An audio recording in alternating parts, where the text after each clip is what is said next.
Yo yo yo yo yo yo yo yo yo yo guys, welcome back to my channel at muli na naman tayo nagbabalik dito sa malupitan game at horror na The Shade of Slenderina. At kung bago pa lang tayo mag-umpisa mga pre, huwag niyo kalimutan mag-like, subscribe, huwag niyo na rin kalimutan bitutin yung notification bell all para hindi ulit sa malupitan video rito guys sa horror game na The Shade of Slenderina. Kaya tara guys, laruin ulit natin to mga pre dahil talagang natutuwa ako dito. Okay, let's go. Syempre mga pre, easy lang tayo mga par para di ko talaga nalaro ng gabi to guys dahil yun mga ano pa lang kasi mga 6 pa lang guys na inaantok na ako mga pre. Skip na natin yan guys at yun tingnan natin yung ating movement. Gusto kasi movement nya guys ay mabilis para madali tayong makaliko pag nakita natin siya ng mga pre, si Slender sa itaas. Kaya tara, wala dyan. Parang dito mga pre. May dito ulit, nice one. At buksan natin to. At ganun ulit gagawin natin guys. Manapin muna natin yung taas para madali natin matapos to mga pre. At wala muna tayong bubuksan ng pinto kahit isa dyan guys. Kinapapansin nyo, napakabilis ng andar natin guys para mabilis natin maliko guys pag nandiyan yung bulldog. Nakabukas yun eh. Hindi ko pa naman binubuksan yung mga par. Nakabukas na. Kaya gagawin natin mga par. Dito muna tayo. Nice one. Dito muna tayo guys sa taas. At tingnan natin mga pre kung may susi dito. Kaya kung may mabubuo tayong susi. Kapansin nyo mga par, ang dilim na naman. Hindi ko maintindihan to minsan. Itong meron ni The Shade of Slenderina. Minsan madilim guys, minsan maliwanag. Pero mga pre, nakatodo na yung ating liwanag dito sa The Shade of Slenderina. Nice one. Unahin muna natin dito sa gilid yung mga pre. Dahil wala pa tayo nakuha ang susi. Napapansin nyo, dito agad tayo. At ganyan ang tactic natin mga pre.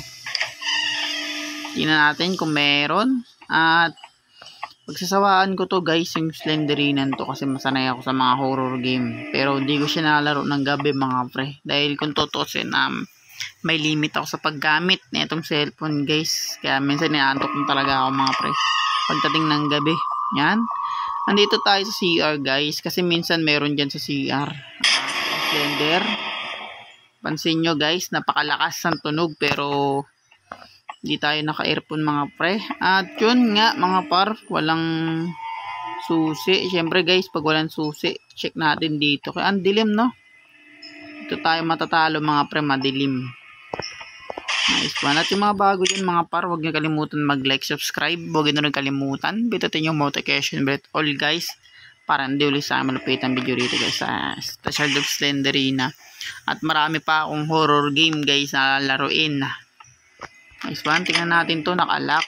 Pero minsan kahit nakalock yan guys, wala kang makukuha dyan. Ewan ko mga pre kung bakit. Ito tayo, sana meron.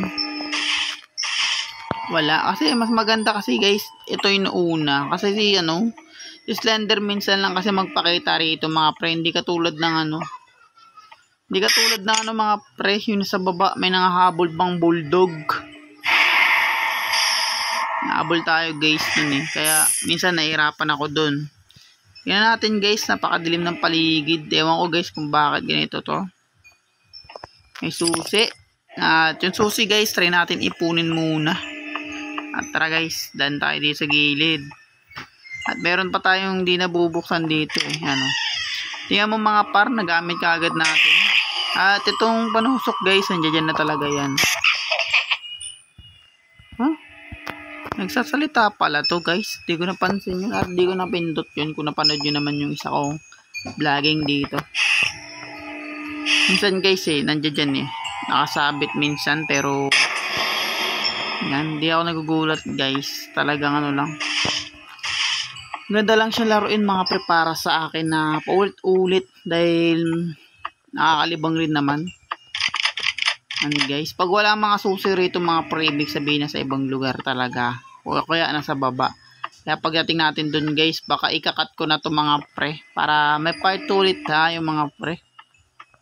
Talagang kakalkalin ko lang yung lugar dito ni Slender ang pangit niya. Tingnan mo guys. So, para siyang sumusubo ng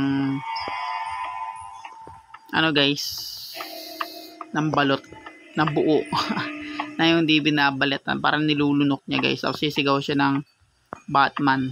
Ay, daran pala. Sorry guys. Yun nga guys. Para akong nalilito. Di pa pala tayo pumunta sa kusina. Sorry. Ang dilim kasi, ewan ko bakit ganun guys. May oras siyang madilim, may oras siyang hindi. Ewan ko mga pre kung bakit. Tingin tayo guys. Ito yung susi. At i-clear muna natin yung taas dito guys. Para tingnan natin kung ano guys. Kaya binilisan ko yung ano guys, yung galaw ko dito. Para hindi tayo mamatay basta-basta mga par. At yun nga, pupunta tayo rito guys. Bakit hindi kasi pwedeng susian yan eh no? Yun nga mga pre, doon tayo magtatagal sa baba. Kasi may bulldog dun eh. Sayang yung susi natin eh, no? Gagamit natin sa maling paraan. Susi lang din yung sa loob ng ano guys, cabinet. Ay, cabinet sa loob ng pinapasukan natin. Sayang talaga. Ito guys, wala naman ako nakikita rito. Dahil makikita naman agad-agad yung susi dito sa ano. Di ba? Ang bilis natin maalis guys yung ating ano. Yung paningin at dito tayo basta-basta mamamatay mga pre kahit hard to. Pero testing ko rin yung hard guys na laruin ko maganda talaga. Natin kung gaano kaganda yung hard at gaano kalakas yung damage nila dahil easy pa lang talaga ako dito guys. Duduling ako guys. Ewan ko bakit eh. Nice one. At meron pa tayong hindi nabubuksan. Ano kaya? Hindi. Mga pre, nabuksan na pala natin lahat. Ang gagawin natin mga par. Saan na ba? Bababa na tayo dito guys sa ano. Sorry, nalilito ako. Ang dilim kasi mga pre. Yan, dito tayo. Dito tayo sa may bulldog guys. Doberman na may halong bulldog yung anak ni Slenderina dito. Grabe ko mga ano. Parang ko lumunok ng isang buong balot na walang hindi binabalatan. Yun. At yun nga mga par, dalawa na yung susi natin. Madali na lang natin bubuksan yung mga pinakamahihirap na pinto rito guys. Tingnan natin kung meron dito. Kasi dito ako minsan natatrap guys eh. Pag naglalaro ko ng solo dun eh. Dun ako natatrap sa lugar na yun. Ewan ko bakit. Na may halimaw dun. Yung bulldog nga mga pre, nakita tayo. Kaya nahirapan tayo sa part na yun. Nice one. At yun nga guys, di tayo nakita ng bulldog niyang anak. Yun lang mga pre, kakabanggit ko lang. At kasi ganito siya gumalaw eh, no? Parang siyang aso eh. Mamaya na, ikutin muna natin siya mga pre. Lugi tayo dun eh. Mahabol pa tayo dun sa part na natin. Dandan lang tayo. Yun. Yung ibang ano dito guys, yung ibang pinto rito hindi na kailangan ng susi. Nice one. Natin kung meron buhay. Balik ulit tayo dyan. Nice one. At yun, malapit na natin mapuno guys. Nakupansin nyo. Yun, susi uli. Yan. Di na tayo nahirapan mga par dito sa The Child of Slenderina dahil mga pintong pinagbubuksan ko guys yung mahirap mahanapan ng susi. Nice one. Meron ba dyan? Minsan kasi nasa gilid guys eh. Yung ano. Yung mga susi. Wala pang buhay. Yung umalas dun yun. Nice one. Thank you Lord. Nice one. At yun, balik tayo sa mga hindi natin nabuksan. At meron nang nakabukas no, na pinto na hindi pa natin nagagamitan ng susi. Yung kung bakit nakabukas yung mga par. Check lang tayo yung hindi pa natin nabubuksan guys. Ito ata yun. Yan natin, check natin po paligid. Yan dito mga pre. Dahil ito na yung binuksan nating susi. Napa tayo. Ito ata yun. Hindi rin guys. Kaya siguro dito. Yan yung mahirap na ano, mabuksan. Talagang di talaga ako nagbukas sa pinto dun guys. Nice one. Ay nako. Fairness guys, nagulat ako dun. Nice one. Di na rin masama mga pre. At yun. Dahil easy nga lang ito mga pre. Kailangan pa natin maghanap ng isa pang pinto na hindi pa natin nabubuksan mga par. Unahin na natin tong gilid. Yun.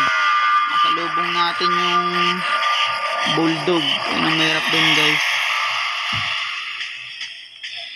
Kaya dito ba? May pintuan ba ditong nakasarado? Testing lang natin mga pre. Hindi pa pala ako nabubuksan dito. Tingnan natin. Baka mayroon pa tayong hindi nabubuksan na pinto guys eh. Yung sa gilid, 'di ba? Hindi pa pala tayo nabuksan sa gilid eh. So tusin guys, sinaamoy tayo ng bulldog na yun eh. Balik muna tayo mga par. Balik muna tayo at puputulin ko muna dito guys. Nice. Kita-kits guys sa part 2.